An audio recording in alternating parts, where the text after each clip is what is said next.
이 시간 여러분 모두에게 하나님의 말씀이 임함으로 그 말씀으로 위로받고 고침받고 또 은혜받는 귀한 시간이 되시기를 주님의 이름으로 축원합니다. 오늘은 맥주 감사 주일입니다. 오늘은 지난주에 이어서 화목제와 감사제에 대해서 말씀을 전하겠습니다.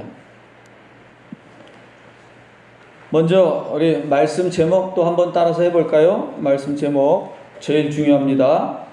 감사함으로 화목하라. 감사함으로 화목하라. 다시 한번 감사함으로 화목하라. 감사함으로 화목하라. 네, 제목만 기억하시면 됩니다.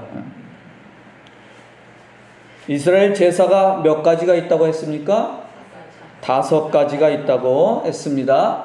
뭘까요? 번제, 다음에 소제, 또 화목제, 속죄제, 속건제. 건은 허물이란 뜻입니다. 속건제. 이 5가지 제사들을 둘로 나누면 어떻게 나눌 수 있다고 했어요? 화목제와 속죄제로 나눌 수 있다고 했습니다.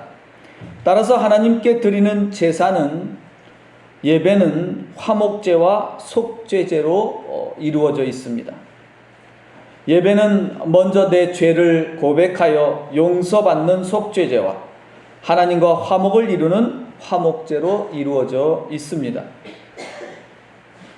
그러면 속죄제와 화목제를 하나로 줄이면 무슨 제사라고 했습니까? 화목제 하나로 줄일 수 있다고 했습니다. 교회의 예배는 기본적으로 하나님과 화목하고 이웃과 화목을 이루기 위한 행위입니다. 따라서 예배를 드린 후에 여러분들이 다 나가서 또는 교회 안에서 예배를 드리고 하나님과 화목하고 이웃과 화목을 이루지 못한 사람은 예배를 드린 거라고 할 수 없습니다. 여러분이 평생 예배를 드렸다고 할지라도 이웃과 화목하게 지내지 않는다면 지금까지 헛된 예배를 드린 것입니다. 헛된 예배는 예배가 아닙니다. 그것은 거짓 예배입니다. 그러므로 평생 거짓 예배를 드린 사람은 한 번도 예배를 드리지 않은 사람입니다. 그러한 거짓 예배는 하나님께서 미워하시며 기뻐하지 않으시는 악한 행위입니다. 오늘 읽은 본문은 화목제물에 관한 규례입니다. 13절에 유교병을 화목제의 감사제물과 함께 그 예물로 드리되 라고 말씀합니다. 또 15절에는 감사함으로 드리는 화목제물의 고기는 드리는 그 날에 먹을 것이요 라고 말씀합니다. 지금 화목제와 함께 나오는 단어가 뭡니까? 감사입니다. 나머지 다른 4개의 제사들 번제, 소제, 속죄제, 속건제를 설명할 때는 성경에 감사란 말이 나오지 않습니다. 이 화목제물의 규례를 설명할 때만 감사제물에 대해서 함께 언급하고 있습니다. 12절에서 화목제물은 감사함으로 감사제물과 함께 드리라고 말씀합니다. 15절에서 화목제물은 감사함으로 드린다고 말씀합니다. 이처럼 화목제물은 감사제물을 포함하고 있습니다. 그것이 화목제사의 특징입니다. 다시 말하면 화목제사에는 감사제사가 포함되어 있다는 것입니다. 화목제사는 먼저 감사제사로 시작된다는 겁니다. 따라서 예배는 감사함으로 드리는 감사예배를 포함한 화목예배입니다. 그렇다면 왜 화목제사는 감사제사를 포함하고 있는 걸까요? 감사가 있어야 화목이 이루어지기 때문입니다. 감사함으로 화목을 이룬다고 할 수 있습니다.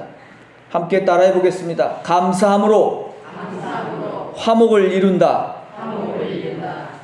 이 말 꼭 외우시기 바랍니다. 다시 한번 하겠습니다. 감사함으로 화목을 이룬다. 두 마디로 하면 감사함으로 화목하라 이렇게 됩니다. 마음속에 깊이 새겨두시기 바랍니다. 우리 고사성어 가운데 매우 잘 알려진 가화만사성이란 말이 있죠. 어떤 성도 집에 가보면 크게 한자로 써붙여 있습니다. 가화만사성. 뭐 옛날에는 보통 집에 하나쯤 한자로 된 그 성구가 아니라 한자로 된 고사성어 하나쯤 있는 집은 다 가화만사성이에요. 거의 다 그랬습니다. 이 말이 어디에 나오는 말인 줄 아십니까?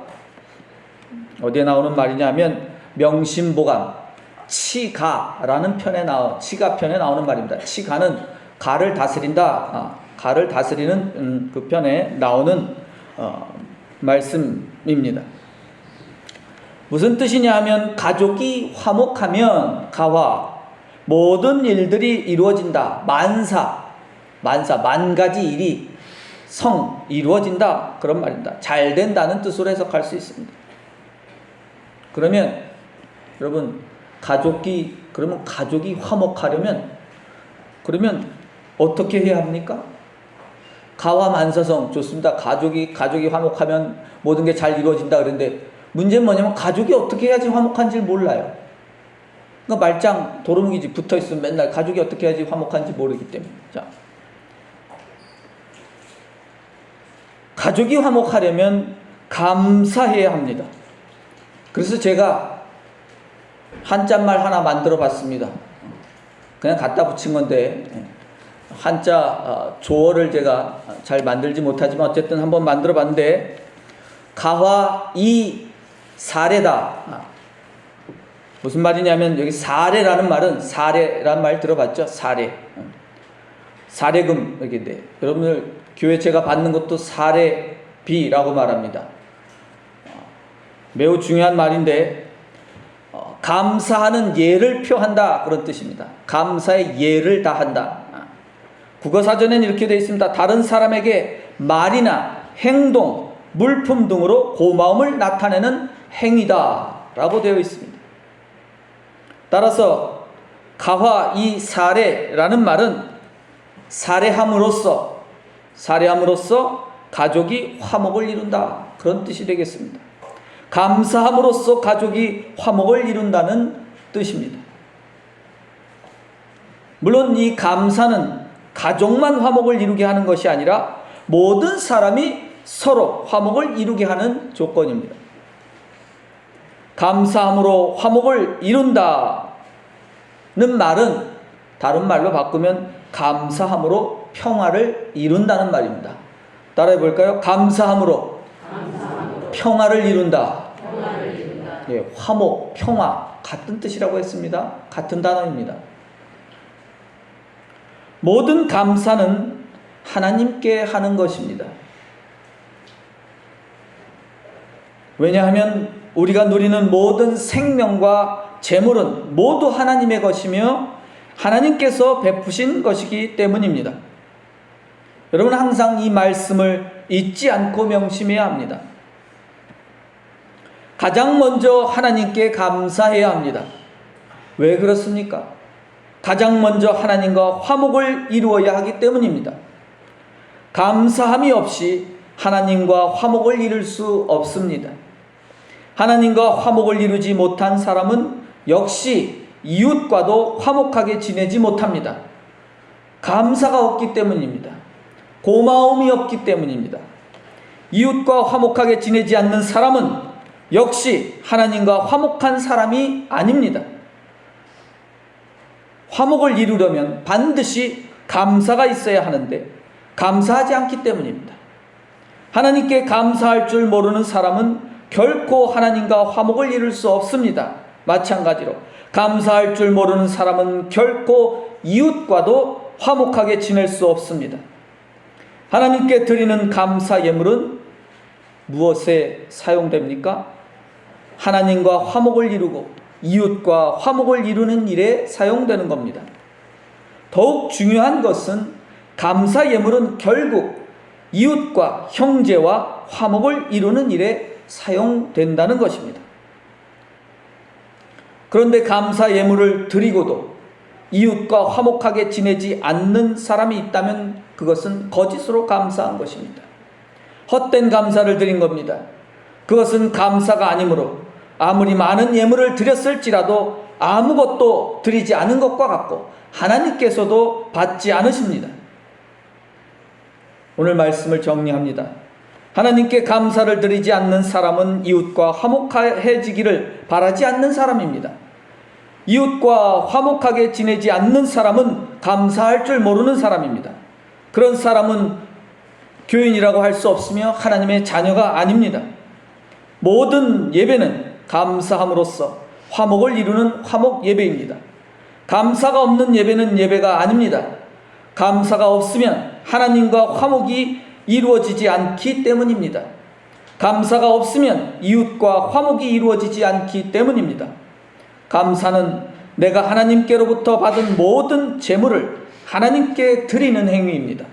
내가 드린 감사 예물은 교회에 속한 모든 성도들이 함께 나누어 먹고 마심으로써 화목을 이루는 데 사용되는 것입니다. 모든 교인들을 돕고 섬김으로써 화목을 이루는 데 감사 예물이 사용되는 겁니다. 하나님께 모든 일에 감사하며 감사 예물을 드림으로써 하나님과 화목하고 이웃과 화목을 이루는 하나님의 자녀가 되시기를 주님의 이름으로 축원합니다. 기도드리겠습니다.